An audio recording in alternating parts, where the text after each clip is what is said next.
हाँ, हाँ, मैं बेचैन हूँ, जुझलाया हुआ हूँ, बहुत बुरी तरह।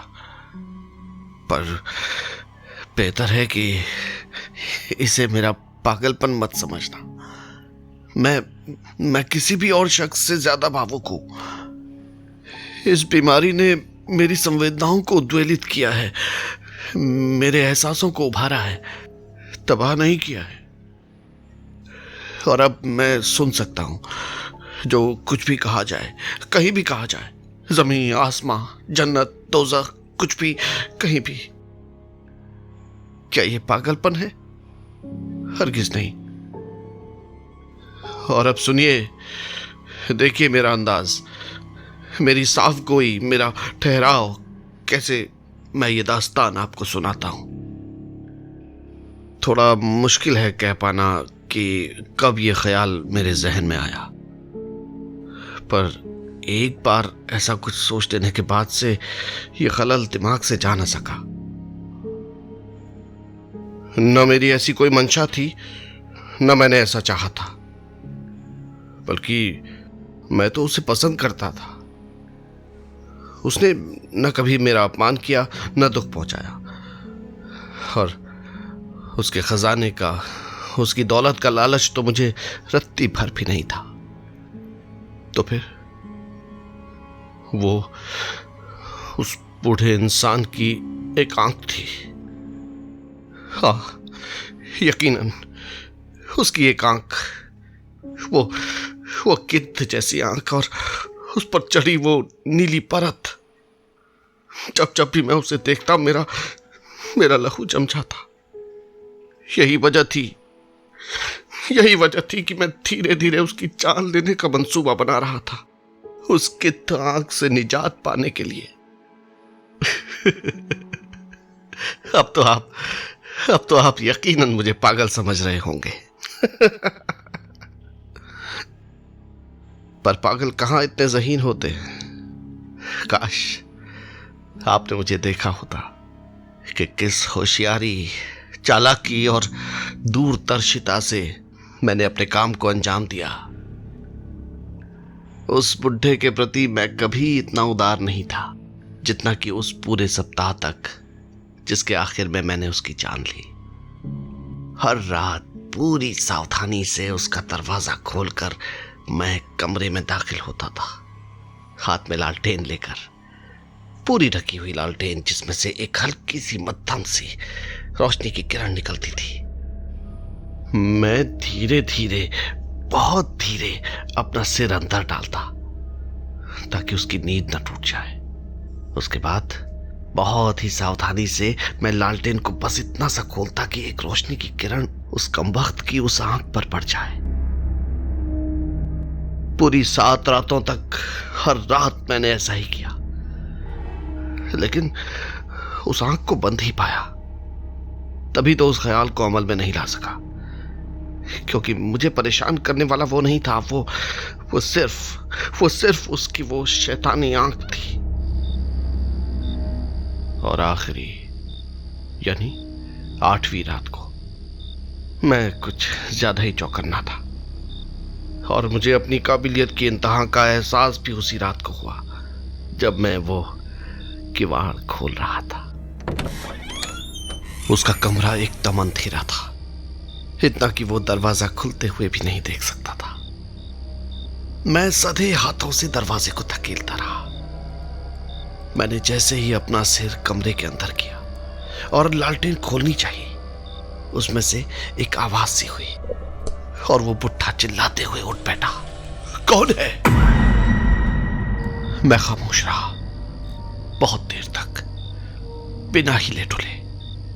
वो अब भी बिस्तर पर बैठा ही था, बिल्कुल उसी तरह जैसे पिछली 7 रातों से मैं सन्नाटे से बातें करता रहा था। मैंने उसे कराहते हुए सुना, दहशत भरी कराह, जो दर्द वाली कराह से एकदम अलग थी। ऐसी चीख जो रूह की गहराई से उठती है जब किसी का सामना असली डर से होता है। मुझे पता था कि वो अभी भी जगा हुआ है और और डर से कांप रहा है। न सिर्फ उस पर दहशत तारी है, बल्कि उसमें इजाफा हो रहा है। वो खुद से कहता रहा कि शायद वह आवाज महज हवाओं की दस्तक थी, शायद कोई चूहा या फिर कोई पतंगा हो। उसने बहुत कयास लगाए, लेकिन सब बेकार गए, क्योंकि अब मौत का साया रूबरू था उसे अपने आगोश में लेने को। फिर मैंने पूरे इत्मीनान से, पूरी शांति से रोशनी की एक महीन सी किरण उसकी आंख पर डाली, मकड़ी के धागे से भी महीन किरण, जो सीधे उस बुढ़े की उस चील जैसी आंख पर जा पड़ी। वो आंख जो मेरी रूह को कपकपा गई। तभी मैंने एक हल्की सी आवाज सुनी, जैसे किसी कपड़े में लिपटी हुई किसी घड़ी की सुई की आवाज हो। मैं जानता था वो क्या है। वो उस बुढ़े का धड़कता हुआ दिल था। मैं और भी ज्यादा गुस्से से भर उठा, लेकिन फिर भी शांत रहा, सांसें रोके रहा। मगर वो भयावह धड़कन तेज होती रही, तीखी होती रही और हर पल बढ़ती रही। मैंने कहा था ना कि मैं बेचैन हूं। यही वो पल था, आधी रात की मुर्दा शांति से भरा हुआ पल। वो धड़कन विकराल होती रही। ऐसा लगा कि उसका सीना फट पड़ेगा। तो इसी वक्त उस बुढ़े का अंत तय था। मैं पूरी ताकत से चीखता हुआ उसके कमरे में घुसा, पल भर में उसे खींचकर फर्श पर पटक दिया और उसी के भारी बिस्तर को पलटकर उसी पर डाल दिया।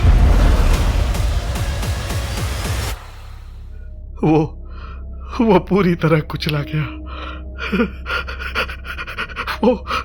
वो पूरी तरह कुचला गया। मैंने उसे मार डाला था, मगर उसका दिल अब भी धड़क रहा था, मध्यम धक धक। फिर कुछ देर में मैंने बेड हटाकर लाश का मुआयना किया। वो बुढ़ा बेजान पत्थर हो चुका था। मुझे अब उसकी आंख से कोई खतरा नहीं था, कोई खतरा नहीं था। अगर अब भी मैं आपको पागल लगता हूं ना, तो अब नहीं लगूंगा जब मैं तफसील से बताऊंगा कि उस लाश को छिपाने के लिए मैंने क्या क्या किया और कैसे किया। मैंने सब कुछ बड़ी जल्दी लेकिन सावधानी के साथ खामोशी से किया।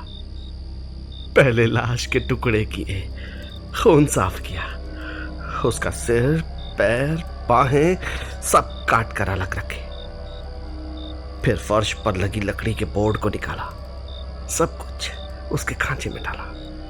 फिर लकड़ी के तख्तों और बोर्ड को उन्हीं की जगह पर वापस लगा दिया, बड़ी चालाकी से। 4 बज चुके थे, तभी दरवाजे पर दस्तक हुई। मैं निडर होकर नीचे गया, दरवाजा खोला। डर की कोई गुंजाइश नहीं थी। 3 पुलिस ऑफिसर अंदर घुस आए। दरअसल आधी रात को उठी चीख से किसी पड़ोसी को शक हो गया होगा। उसने शिकायत दर्ज कराई होगी और पुलिस तलाशी के लिए आधम की। मैंने उनका स्वागत किया और उनको बताया कि नींद में मैं ही चीख पड़ा था। वो बुढ़ा तो कुछ दिनों के लिए बाहर गया है। मैंने उन्हें उसके कमरे का सारा सामान भी दिखा दिया। इत्मीनान इतना था मुझे कि मैं उनके लिए कुर्सी खींच कर लाया और उन्हें बैठने को बोला।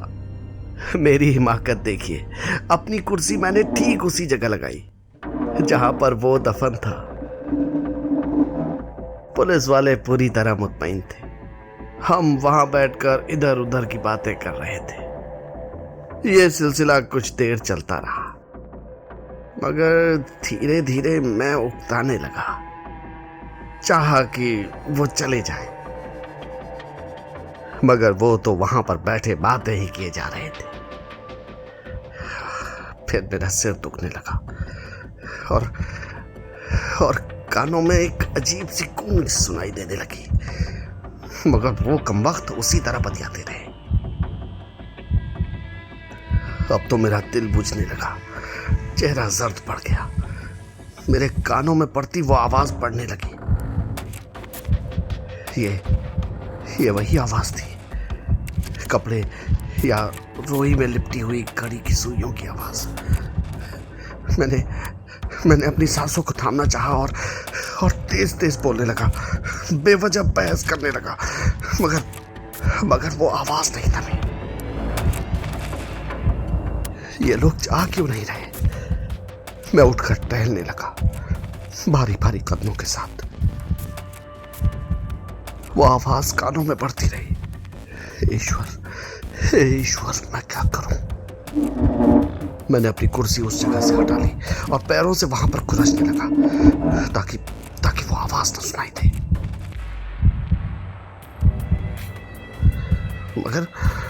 मगर पुलिस वाले अब भी मुझसे आराम से बातें कर रहे थे और मुस्कुरा रहे थे। क्या यह मुमकिन था कि उन्होंने कुछ नहीं सुना? नहीं, वो सुन रहे होंगे। उन्हें यकीनन मुझ पर शक हो गया होगा। हाँ, वो जान गए होंगे कि मैंने क्या किया है। वो मेरे दर्द पर हंस रहे होंगे। ये दर्द अब बर्दाश्त से बाहर है। ये तौहीन मेरे लिए जानलेवा है। मैं उनकी गुस्ताख मुस्कुराहट नहीं सह सकता। इस पल या तो मैं चीख पड़ूं या अपनी जान दे दूं। वो धड़कन तेज, बहुत तेज।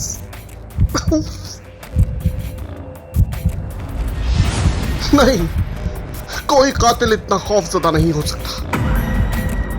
मैं अपना गुनाह कबूल करता हूं। उखाड़ो इन तख्तों को। यहां धड़क रहा है वो घिनौना दिल।